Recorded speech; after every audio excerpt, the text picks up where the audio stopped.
Hi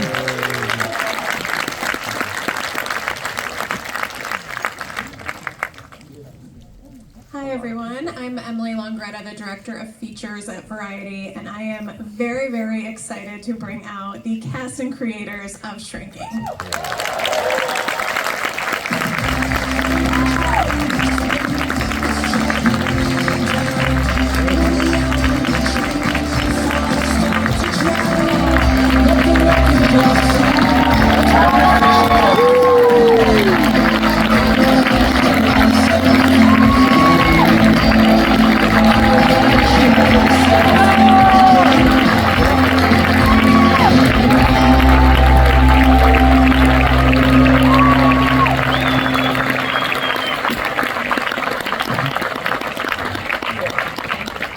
What are you guys doing on a Sunday? That's insane. They love you that much. We love this. No one answers. Coachella. Oh yeah, back. Coachella Day. You guys, the Beebs at Coachella. All right. I skipped Coachella for Shrinking. That's true love. That's true love there. Bill, I want to start with you and say congratulations to start another incredible season. I did it all. Bill was telling me backstage he does all of it himself. He's not giving anyone else credit. How do you feel about the third season? Oh, you know what? I'm joking around. I don't know if any of the writers are here. Hey, Neil Goldman, you show up? All right, there we go. That's the co-showrunner with me right there, Neil Goldman, by the way. And he refuses to get up here, smart move, and yet he still shows up, dumb move. You have an extra seat. You want to come up here? Neil.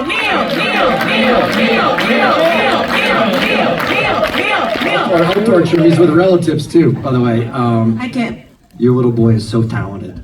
I'm so proud of this cast and the crew. There's some crew members here. There's our DP is here, John Brawley, and there's some editors, all that kind of stuff. So there's people here that worked on the show. For me, it was really cool to find out that we were doing a fourth year, kind of in the middle of the third year, because Jason and Brett Goldstein, who's not here because he does not care about the show as much as us. It's not a big deal. And Neil and the writers, and we all talked about how to end this season, and we decided to end it. That episode you just watched was the way that we pitched the show ending. And so it was really a fun challenge to kind of end the year and do the year as the story that we had imagined, and then still leave Easter eggs for what the fourth season of the show looks like. We're so excited to get to do it again. And here's the only Easter egg I'll say. I'll be done talking because Jason just said it out there. I opened the door by accident with that last speech. That the last scene between Jason Segel and Harrison Ford was amazing. Come on. I said here, right? Jason, I try to take credit for everything. Tell everybody where that line came from. That's quite personal, but here we are. It didn't have to be yours. It could just be one that you know. It came from a session with my therapist, to be honest. I've been really thinking about the dirty underneath of what is Jimmy not saying that is holding him back? Because I feel like we had that with Alice. Like, what has he not said to Alice, which he got to say in season 2? Like, I really messed up, and I'm so sorry. And I was trying to think what it is that Jimmy was not saying that was holding him back. And I was having a conversation with my therapist. I had to show up somewhere with somebody I used to know a long time ago who has worn life very lightly, and I'm a little more complicated. And I said to my therapist, yeah, I feel a little embarrassed to show up at this thing, 45 years old, and I'm all covered in scars. And he said, without missing a beat, what a tragedy it would be to show up anywhere at 45 years old not covered in scars.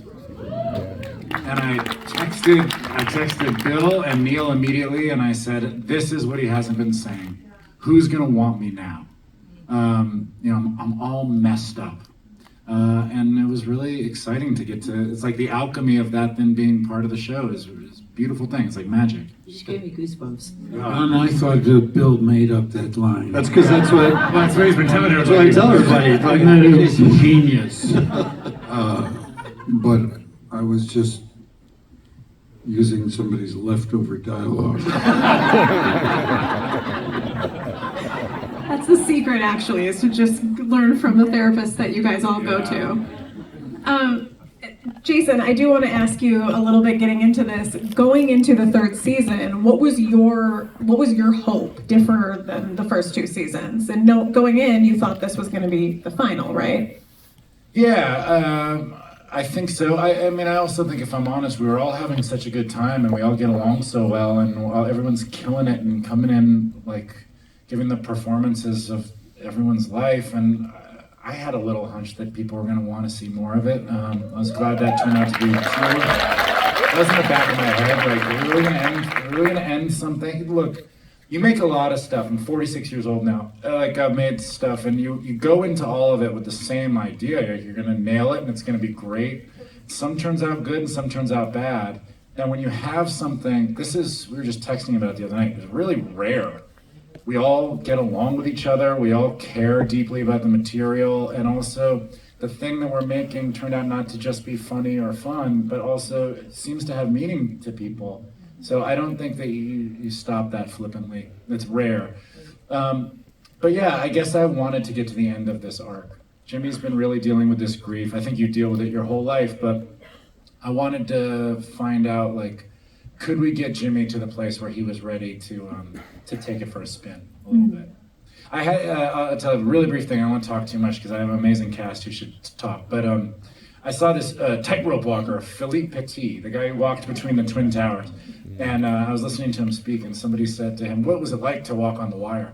And he said, I can't describe what it's like to walk on the wire, but I can describe this one particular moment that happens every time I do it, where I have to make the decision to transfer my weight from my back foot, which is on firm ground, onto the front foot, which is on a wire that could lead me to my death, or to commune with the gods, you know? But there is a moment where you have to convince yourself to step into the unknown.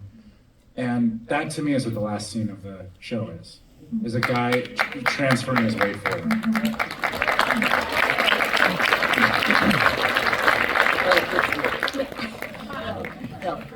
Don't do that. Michael, what was your reaction to that? You have to go after him? I have to say that you're going to me now after that beautiful After poem? the wire. Michael, what did that last speech mean to you? Go ahead. Sorry, what was your question? No, I was asking what your reaction was, because you did make a reaction to that. I just think he's so beautiful. I think he's such an amazing. This guy is an incredible leader. He's a brilliant actor, and then he says a poem like that, and it's just like. It's rude. It's rude. Thank you, Christa. It's rude. He's just looking for attention. Yeah. It's a very special thing to be part of this group of people because we do really get along, and the show seems to mean something to people, and it has taught me. I've started therapy because of this job. And, Thank God. We were waiting. But this show inspired me to do the work on myself, and you know, some of the issues that the people are dealing with, PTSD, grief, are very, very serious, and some of them are a little less serious. Narcissism is, like maybe a little less serious. But the show inspires people to do the work, and that's what I hear from people. I live in New York, and I see people on the street all the time, and they say, "Your show's inspired me to do the work." And we've got some of the greatest male heterosexual stars talking about their feelings. That's super straight dudes talking about their feelings. We're that's the word. That's some of the greatest living heterosexual stars talking about their feelings. It's crazy. Oh, wait, are you not all heterosexual?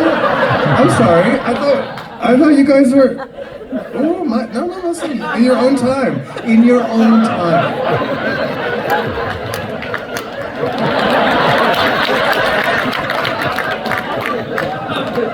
Swinger right there. I don't even know how to follow this.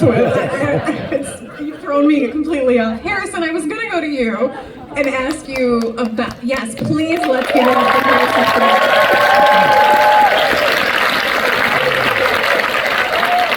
That last scene that everyone did just watch was such an emotional, still so funny scene that also had a choose wisely mention, which applaud to all of you. What did that mean to you? What was it like for you going into that scene, that final moments? It meant that once again I was supported and by incredible writing, wonderful understanding of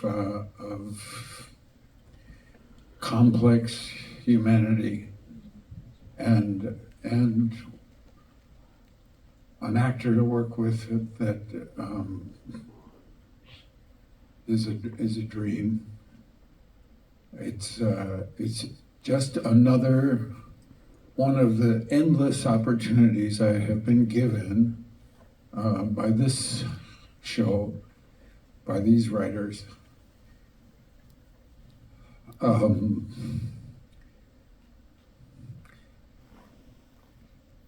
do things in my career that I have not had the chance to do before. To invest in something different than I have invested before, which has largely been the business of show. And now I'm in the business of life. And and to me, it's the right way to finish. You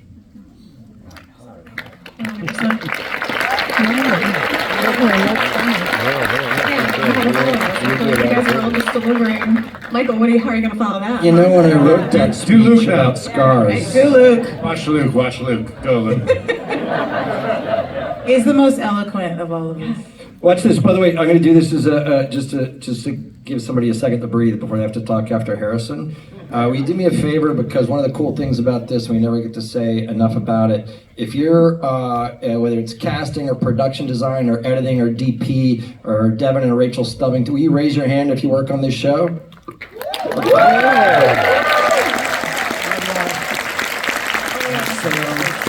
one of the cool things is that you get to sit up here and enjoy getting to talk to you. The show wouldn't happen without all the cast members top to bottom, the crew members top to bottom. Everybody is invested, the writing staff top to bottom. So much love, guys. Thank you. Christa and Ted, I want to talk to you guys about this amazing relationship that Liz and Derek have and what they went through this season, because obviously his health scare changes things in general for life. What did you guys feel like, how do you feel like that impacted their relationship? I felt like, Liz is still trying to find her passion and her way and what she's going to do. And I think when Derek had his heart problem, I think she realized, oh, here's my best friend, my sexy best friend right in front of me. And Go on. Liz is a character I play, and I think that Liz and Derek have a really sexy sex life. I made that choice for her. And anyway, I just thought she thought, look, I have this person that's right in front of me and it could all go away. And that was Jason had been talking about, we were talking privately about how you keep things simmering and how it stays with you at work. And I remember shooting that episode and I had to keep it together. Liz had to keep it together because her kids were there and she wanted to be strong for Derek. And then I have that final scene with Jason and I was, to let it go, but I had kept it tamped down so much the whole week that it was hard to let it go. And my prince here said, after they said, oh, we got it, and Jason said, let's do it one more time. And then I was finally able to get there. It's because of you, and I love you. But that's the kind of vibe we all have on the show with everyone. I don't know if that answers your question. Yes, yeah. You're awesome in that. Thank you. She was awesome in that. And for for me, I thought it was an exposure of their relationship, their real relationship, the part that you don't see outside of maybe their bedroom. And the fact that Derek very clearly, well, I'm getting to Michael's point. No, that Derek very clearly sees Liz for who she is. And that is this, and it was exposed in that moment that they shared, that you could see that they loved each other. And they loved each other in a way that isn't every day. And that Derek understands that underneath this rough exterior is this little girl who doesn't want to lose the person she loves and doesn't want to be hurt. And I thought that in that moment, which is just honestly brilliant writing, they showed who they were and how they love each other. And I thought that was, God, it's a lot to be entrusted with, but you stand next to Christa and you say the words that our writers say, you're gonna be okay. And also you always, like when we step on set together, it's like, it's just there. It's there. I always say, I just have to look in your eyes and I see something, you know, that's really clear and unusual. And it's so easy to play opposite. Christa, she's... If you guys kiss right now... You're going out on the phone, dude. I'm going. All of a sudden, Derek is written off again. I thought for sure I was dying. Yeah, I was going to ask you. You thought that, yeah. I did, and I asked him, we were... There's too much talking about looking into each other's eyes and shit. That's enough, we get it. Well, next year I'm going to be looking at Michael's eyes. That's cool. The lady does protest too much, methinks. You were never going to kill off Derek. No, not in a million years. You kidding? Okay. Derek's, he's like a bomb for the world, man. We were talking the other day, and I'm going to make you repeat it. I think Ted's so good at this that I think his nightmare is if he's having a shitty day and behaves poorly out in the world and somebody sees it, they're going to lose their fucking mind because it's Derek. Tell these guys about your driving thing. Yeah, well, okay, it's a little personal, but okay, I have some road rage. I live in LA, it's awfully difficult, right? It can get a little tiresome, but so I'll be driving along and never so, you know, if I have to give you the finger, you look over, you see Derek. I feel like that's a lot of responsibility and I feel bad about it. So I am keeping my hands closed when I'm driving. I'm trying to slow down, I'm trying to be a better person. Derek is forcing me to be a better person, for sure. But I'm gonna fail, I fail every day. You're the nicest person. I have to kind of coach Ted on having more boundaries. And then, because he's too kind, and then Bill's reminded me that knowing too kind is actually a good thing. Good thing. Yeah, you don't have to coach too kind. So great. All right, Jessica, I want to shift to you and chat a little about Gabby's journey this season. For you preparing, do you prepare different when it's a comedy scene versus going into a bit of the heavier stuff that you took on? No, it's all the same to me. I think, and again, I know we keep saying this, but the writing is so good that it's all there. Yeah. And I think in season 1 we were figuring out sort of what the show was, and then it became really clear, like at least as an actor on it, like kind of for me halfway through the first season. And since then, like the whole, I just depend on them. It's like, it's all there. And I know for me, when I look at the text, I can see it can go a million different ways.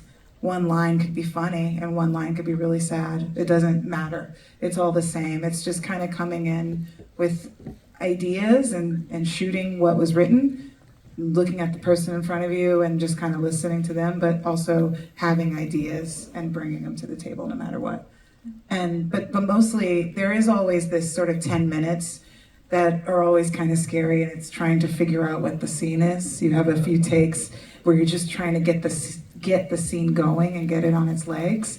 And so there's a lot of kind of information there, but it's like, you stand in front of Luke, and Luke's going to give you something, and it's going to be what we make together, one stroke at a time, basically. We're painting something together. So it's kind of coming in prepared, but without any ideas about the way this needs to go. Well, Sean has been through, I would say, probably some of the biggest growth from beginning to now. What has that been like for you? Is that fun to see how far he's come? Yeah, I think that's by design too. Like, I don't want to presume, but when you create a character who's the client that you follow the most, it's a smart idea to give them problems that are probably like the biggest ones. War. We're not beating that. And I think that's the point, I think the point is don't compare. Start from where you're at and see where you can go. And for me playing Sean, it's been really cool because I had to put on all this like anger initially because that's what the role called for. But now as he's growing, I get to peel that off. And it's me under there because I'm a happy dude. So the more Sean grows, the more me y'all are seeing on camera, which is really cool in terms of writing and casting because I couldn't have guessed that. But yeah, by the time we get to season 4, it's like, that's just me. It's going to be me up there, which I couldn't be happier to play, Do you feel like it's... Do you feel like moving out of Jimmy's back house will be good for him and let him grow even more? Absolutely. It's high time he got out of there. I mean, it's great that Jimmy did this for Sean, and it was necessary for the development that he had. But yeah, he should have never been in there. There was crossing these lines, and it's a good thing that he's finally graduated. But one thing I am curious to see, I don't know what the writers got planned. No idea. Did nobody tell me nothing. But I am curious to see the friendship that will remain between these two characters. Because they're so different, and they would have never become friends anyway. But they're so bound by trauma at this point. I think they're probably like an essential ingredient in each other's lives. And would do something to make sure that their relationship would continue, whether it's Sean playing pickleball or Jimmy coming down to the gym. I don't know. I have no idea how it's gonna... By the way, I was trying to make eye contact with Neil. You taping that? I mean, we're struggling a little with season 4, so if anybody's got stuff, just shout it out. Yeah, I can't wait to see where they go. I have no idea, but I can't wait to find out. And I'm just glad we get to explore more. On a dumb side note, because I'm a super fan, how cool is it watching Luke spit out medical jargon on the pit? I was with the Scrubs guys yesterday, and Zach and Donald both said, "Tell them good luck." Because what was the thing you had to say last night? Langdon just reduced the unificet cervical dislocation. There's more too.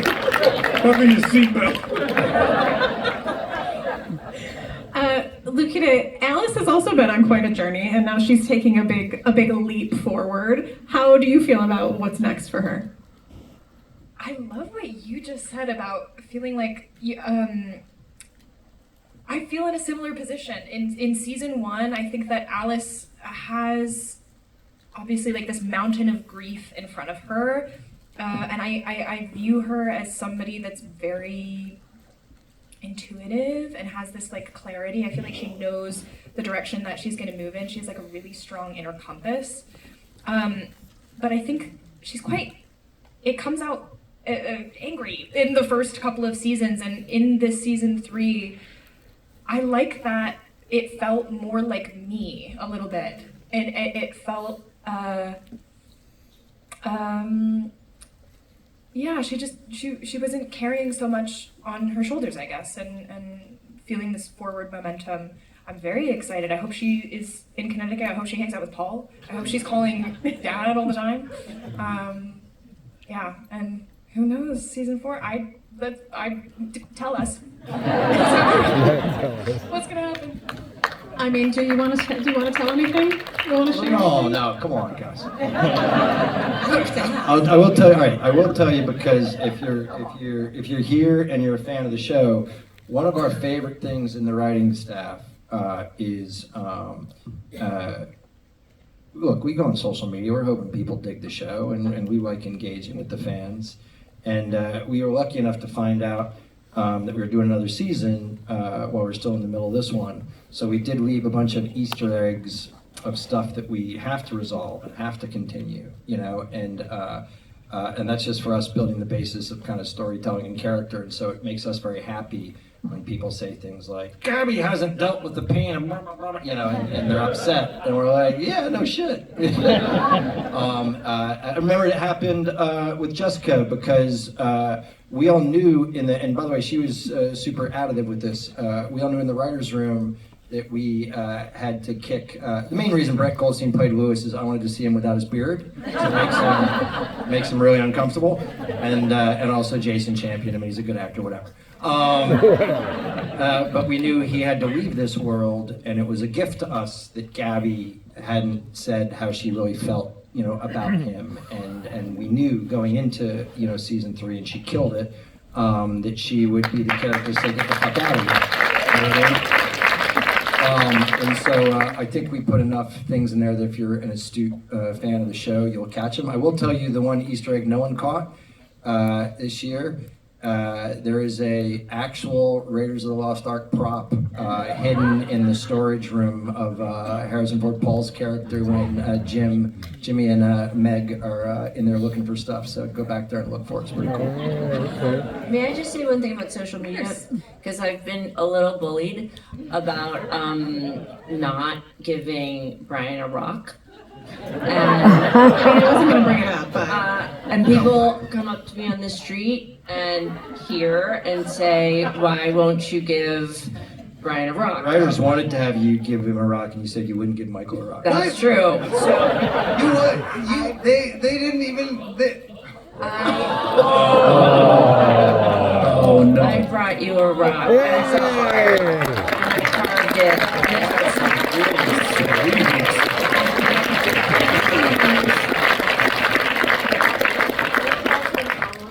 Because they're not great. I call them, she wanted to open a store because she really does the rocks. And I said she'd have to call them almost hearts because they don't really look like hearts. that was very nice. That was very cool.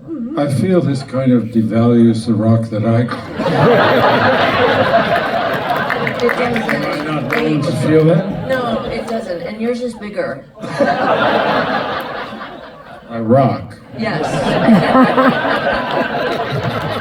The rock is bigger, Jay. Yeah, thank you, Christa. It's so beautiful. Harrison, I want to ask you about how you feel about these Indiana Jones little Easter eggs we have throughout this season. Well, I will tell you that that when I went to look at the shows, because being in them is different than watching them, and it's often surprising to me when I watch it. And I didn't know that what I was the melody that I was mouthing was from Indiana Jones. No, You thought you just made it up? No, I just thought it was some kind of familiar thing that was. See you guys familiar. That's the tune that Harrison hums whenever he walks in any room. No, as I told John Williams in a speech at a tribute to John Williams, they were playing that fucking song when I went into the operating room for my prostate or the colonoscopy.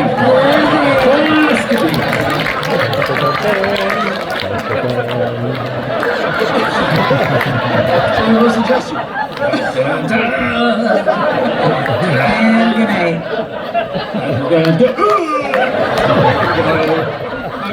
But I didn't.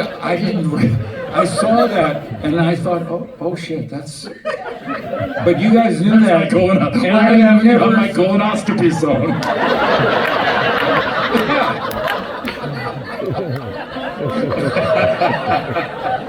But there are others, you say. There are other Easter eggs? Choose wisely in the finale. He doesn't know. He doesn't know what that's from. It's from The Last Crusade.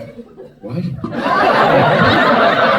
No, I knew you didn't. That's He's why we like, I just be saying stuff. Oh yeah. Oh, is that the Knights Templar guy? It's like, you know when you get on the Disney ride, the Indiana Jones ride, they say, All right, enough. Thank you. Thank you very much. Wow. Wow. I don't think I've ever cried on a panel before. How do you top season 3? Oh, you can't. It's only downhill from here. That's why we're here. This is it. We're doing this next year to Denny's, guys. No, look, with these actors and actresses, it's so exciting and nerve-wracking in the writer's room. Neil Goldman, Brett Goldstein, and I have a Zoom tonight. This is embarrassing because we have to do a lot of weird things at work, and sometimes in the valley it gets very hot. And Warner Brothers, you know, when they're giving their rules out for heat and heat exhaustion, they told you to find a heat buddy. And so Brett Goldstein, Neil Goldman, myself, when we're coming up with what the show's gonna be, we're on a text chain called Heat Buddies.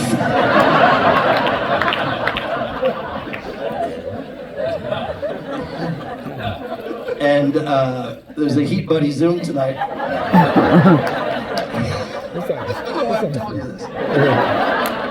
But it is for us to have these actors and actresses and be this excited. This is why we did it the way we did it, okay? We could have ended year 4 or year 5 with that scene between Paul and Jimmy, but what a fucking gift to try and come up, and we think we got something cool with a good, cool new story for each one of these actors and actresses to kind of see where they go from here and jump ahead with that. What a challenge, and you add to that, hey, did you work out your shit with Jeff Daniels playing your dad? Are you guys good? No, they're not good. That's one. And that's what we got. Silence. Like, it was so silent. Everyone was waiting. And to have the opportunity, look, a lot of my shows is the other thing I want to shout out because it means so much to me, and people have been so kind to him. And he showed up at another thing, but he can't always be here. A lot of my shows are about mentorship and about the kindness that you see people giving each other here up on stage. And so the gift of having Michael J. Fox in the show and back for the fourth season.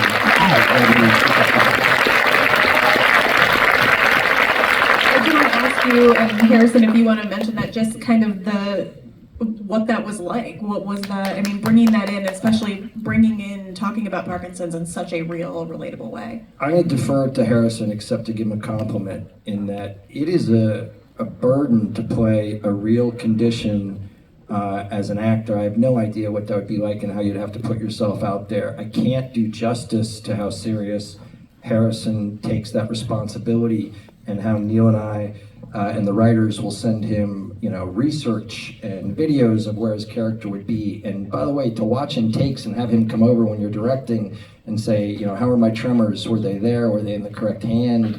You know, am I on my meds in this scene? Am I not on my meds in this scene? And then to watch him act with Mike was a gift for me, but I wouldn't hazard to guess what it was like for Harrison.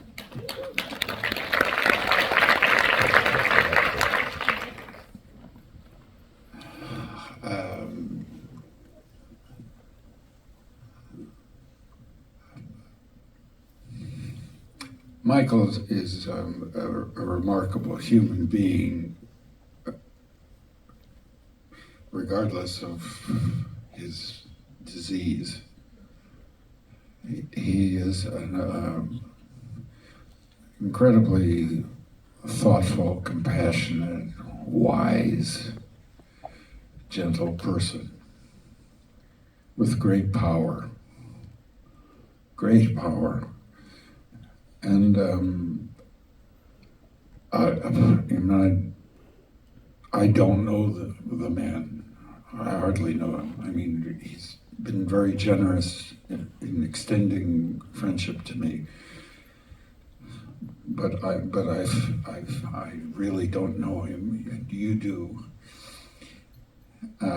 So I was a little nervous about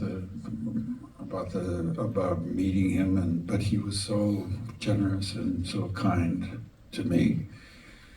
that it gave me a degree of confidence, which is all you have to work with, really.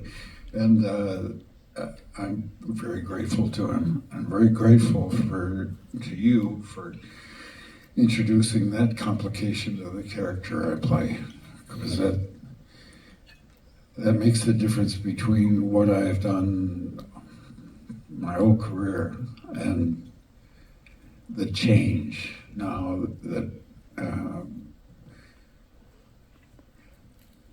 doing this work means in people's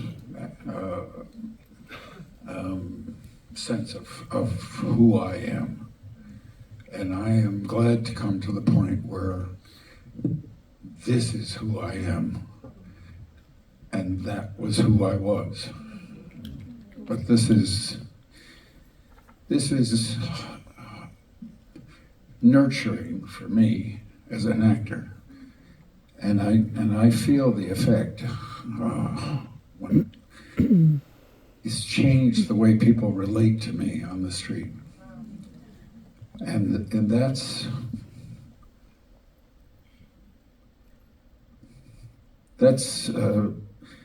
feels like the roundness of a life. So